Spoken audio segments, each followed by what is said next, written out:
Murder case हुआ है उसमें अब तक क्या कार्रवाई हुई है उसकी जानकारी के लिए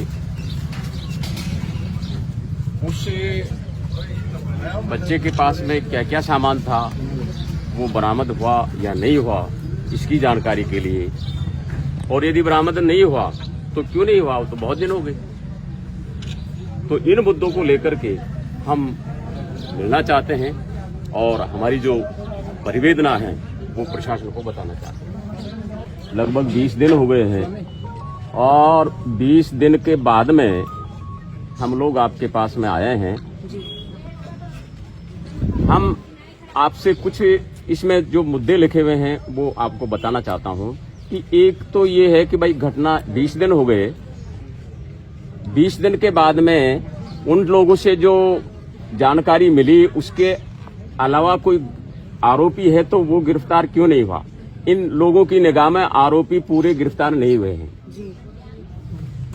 दूसरी बात है उसके जो मोबाइल है उसकी कॉल डिटेल निकाली है या नहीं निकाली है, निकाली है तो उसमें क्या डिटेल आई है वो उसकी कॉपी इन लोगों को दी जाए ताकि ये संतुष्ट हो। मृतक का कुछ सामान इन लोगों ने लिया है, वो सामान बरामद हुआ या नहीं हुआ, और बरामद हुआ तो क्या क्या हुआ है वो इन लोगों को सुपुर्द किया जाए, इनको बताया जाए भाई ये बरामद हुआ ये नहीं हुआ, किसके पास से हुआ और कहां से हुआ है, वो किसके पास से मिला है वो भी शामिल है इसमें। सामान होगा जो शामिल थे।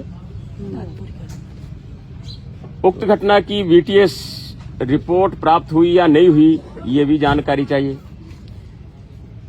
मृतक ने पेटीएम से 34,400 रुपये उमर नाम के जो आरोपी है उसके वहां डाले 27 तारीख को। तो वो उसने उन पैसों का क्या किया, किन किन लोगों को दिया या किस काम में लिया, ये उससे जानकारी चाहिए।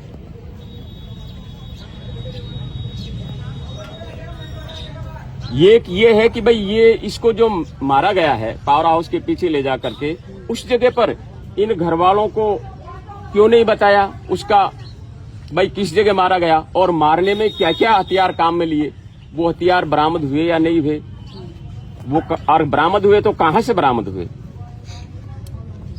नहीं, तीसरी जगह पे बता रहे हो ना आप, वहाँ से मैडम का बयान था कि उस जगह पर वो मरा नहीं था, दूसरी जगह की ले जाके मारा, तो उस जगह की डिटेल। मृतक और आरोपियों की फोन की कॉल डिटेल के आधार पर किन किन लोगों से पूछताछ की आपने और क्या क्या निष्कर्ष निकाला वो उससे अवगत कराया जाए। उमर पूरी वारदात में बरौनी से बरवाड़ा तक साथ था। वह घटनास्थल पर भी मृतक को मोटरसाइकिल पर बिठा कर ले गया था, लेकिन उसे केवल मोबाइल से ही हत्या करवाना, सूचना लेना और घटनाओं को अंजाम देने की जानकारी लेना ही क्यों बताया है जबकि वह घटना में शामिल था। ये कुछ मुद्दे हैं। इसके अलावा एक मुद्दा कि भाई उस वक्त जब उसका दाह संस्कार किया होगा प्रशासन की तरफ से आश्वासन दिया होगा इन लोगों को, वो क्या आश्वासन था और उस आश्वासन पर क्या कार्रवाई हो रही है, ये कुछ बातें जानने के लिए हम सब लोग आपकी सेवा में उपस्थित हुए हैं। आप हमें बताने का अवगत। और मैं सिर्फ उतनी ही चीजें बताऊंगी जो कानून मुझे परमिशन देता है, उसके अलावा अनुसंधान से संबंधित कुछ चीजें कोई दस्तावेज थोड़ी पेश कर सकते जो हैं हम उनको नहीं बता सकते, और उसके लिए आप चाहो तो कोर्ट में लगा सकते हो। तो मेरे को पॉइंट वाइज एक बार ये लेटर दो आपका, मैं बताती हूँ सारी चीजें। बिल्कुल देता हूँ मैं पढ़ के बताऊंगी इनका जो पॉइंट बताया आपने। तो आपका पहला पॉइंट है कि घटना के 20 दिन के बाद भी आज तक अन्य आरोपियों की गिरफ्तारी क्यों नहीं हुई। हमने 3 आरोपियों को गिरफ्तार किया है अब तक।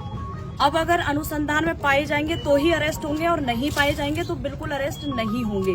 ठीक है, अब तक के अनुसंधान में अभी हमारे पास 90 दिन का टाइम है।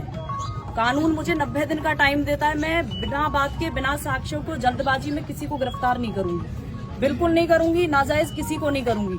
सही जो आरोपी होंगे उनको अरेस्ट करेंगे। हमने 3 को किया है, 2 को पहले किया था क्योंकि वो मौके से आप लोगों ने दिए। तीसरे का आपने बताया, मेरे को साक्ष्य संकलन में 7-8 दिन का टाइम लग गया। उसको भी मैंने गिरफ्तार किया। तो 3 तो मैंने कर लिए, बाकियों को जब करूंगी जब मुझे कोई प्रॉपर साक्ष्य मिलेंगे। इस तरह के दबाव में सही लोगों को अरेस्ट नहीं करूंगी। ठीक है, पहला पॉइंट। सेकंड है कि मृतक व आरोपियों की कॉल डिटेल रिकॉर्डिंग प्राप्त की है या नहीं। प्राप्त कर ली हमने, उसी के बेसिस पे हमने और साक्ष्य संकलन किए हैं। ठीक है, बीटीएस और ये सब हमने कर लिया, लेकिन उसको मैं आपको दिखाऊंगी नहीं, कानून मेरे को परमिशन नहीं देता दिखाने की। समझ में आ रहा है ना? मैंने ले ली सीटीआर, जो भी अनुसंधान की चीजें हैं वो सारी मैंने ले ली। और समझदारी से समझना इन चीजों को जो मैं बोल रही हूँ। मृतक के पास से सामान बरामद किए या नहीं बरामद किए तो किसके पास है? मृतक के पास से जो भी उसके सामान थे वो हमने बरामद किए, वो हमारे जब्त हैं और वो हमारे एफएसएल जाएंगे। उनको हम आपको नहीं दिखाएंगे। ठीक है, सील्ड शुदा है, उनको हम ओपन नहीं कर सकते। वो हमारे माल खाने में जमा है। माल खाने से बाहर जब ही निकलेंगे जब कोर्ट मांगेगा, तो आप कोर्ट में लगा दो। कोर्ट आपकी मंजूरी से हम आपको दिखा सकते हैं। जैसे इसमें आप इंटरप्ट करना चाहता हूँ कि जैसे आप क्या क्या सामान बरामद हुआ है, उस सामान को तो बताओ ना भाई, ये सामान अनुसंधान की गोपनीयता भंग थोड़ी करेंगे। अनुसंधान में हमें उससे संबंधित जो भी कड़े, मोबाइल, चाकू, छुरी जो भी था वो सब हमने बरामद किया है।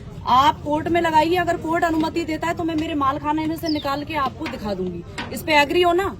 कोर्ट परमिशन देगा तो मैं दिखा दूंगी, मुझे तो कोई वो चीज है नहीं। ठीक है, सारी सामान मैंने बरामद कर लिया। तीसरी, ये घटना स्थल से मिले हमें मोबाइल भी। हाँ, उस दिन उम्र के लिए बोला घटना गया था। स्थल मेरे पास कई थे, मैं तुम्हें नहीं बताऊंगी कितने थे, है ना। घटना स्थल कई थे और वहाँ से मेरे को ये मोबाइल, कड़ा, सारी चीजें बरामद हुई। मोबाइल मौके से नहीं आप मिला था। कोर्ट से निकलवा लो अगर आपको देखना है तो। मैं नहीं दिखाऊंगी अनुसंधान की चीजें ऐसे पब्लिकली। अगर मैं दिखाने लग गई तो मेरा तो इन्वेस्टिगेशन प्रभावित हो जाएगा। तुम सब में जरूरी थोड़ी है कि सारे इनके पक्ष के हैं। कुछ ऐसे भी लोग हैं ना जो मुलजिमों से, औरों से भी फेवर के हैं, जो यहाँ सिर्फ जानकारी प्राप्त करने आए कि मैडम इनको क्या बता रही है। सभी आपके थोड़ी है। तो मैं मेरे अनुसंधान से संबंधित चीजें बताऊंगी नहीं। तीसरी चीज है, बीटीएस मैंने प्राप्त कर ली, बिल्कुल प्राप्त कर ली। उस पर एनालिसिस साइबर टीम और हमारा थाना दोनों मिलकर कर रहे हैं। तीसरी है, पेटीएम से 34,000 रूपये बिल्कुल निकाले थे, वो पैसे उमर ने उसको ट्रांसफर किए थे जो आरोपी। ठीक है, और दूसरी चीज ये है कि उस पैसों से संबंधित स्टाम्प और क्या था मैंने आपसे मांगा भी था, तो वो लोग, आप लोगों ने अभी तक मेरे को उपलब्ध नहीं कराया। भाई उसके कुछ स्टाम्प थे, कुछ नोटरी एग्रीमेंट थे, तो वो मेरे को दो ना। मैंने परिवादी पक्ष से मांगे हैं, आप फोटोकॉपी दे दो प्रमाणित करके, लेकिन आप देंगे नहीं तो कैसे होगा। तो ये पैसे मेरे को मिल गए, मैंने जहाँ इसने किए थे उसके आधार पे हमने उसमें और भी सेक्शन जो जोड़ना था वो जोड़ दिया। तीसरी चीज है कि आपने बताया कि पावर हाउस के पीछे अन्य स्थान पे ले जाके मारा है परिजनों को। मैंने परिजनों को ले जाके जिनसे संबंधित घटना स्थल था, जहाँ पे इन्होंने वो जगह नहीं, वो नहीं, मैंने क्या कहा कि जो आपसे संबंधित घटना स्थल था ना, जो आपने मेरे को बताया था कि आके हमने यहाँ पे उमर को देखा, उसका मैंने नक्शा मौका बनाया, इनको ले जाके बनाया। पूछ लो भले, इनको मैं चोरू पे भी लेके गई हूँ जहाँ पे उसकी डेड बॉडी बरामद हुई है। ठीक है, अब रही तीसरी, तो वो गोपनीय है, मैं आपको अलग से बता सकती हूँ, परिवादी को सिर्फ अकेले। ठीक है, वो मैं हर किसी को नहीं बताऊंगी, क्योंकि ऐसे अनुसंधान तो मेरा प्रभावित हो जाएगा। हथियार, चाकू, छुरा मैंने सारा बरामद कर लिया, जो भी उनके पास पत्थर, चाकू जो भी था वो सारा हमने ले लिया। आपको अगर देखना है आप कोर्ट में लगाइए, कोर्ट अगर अनुमति देता है तो मैं माल खाने से निकाल के आपको दिखा दूंगी। कॉल डिटेल के आधार पे पूछताछ की जा रही है। ठीक है, कुछ लोगों से होली है, कम से कम 8-10 लोगों से, उनके नाम अगर मैंने तुमको यहाँ बता दिए, कल को वहाँ जाके उनको किसी ने धमका दिया या उनको किसी ने प्रभावित कर दिया या बयानों से पलटा दिया, तो फिर उसका जिम्मेदार कौन होगा?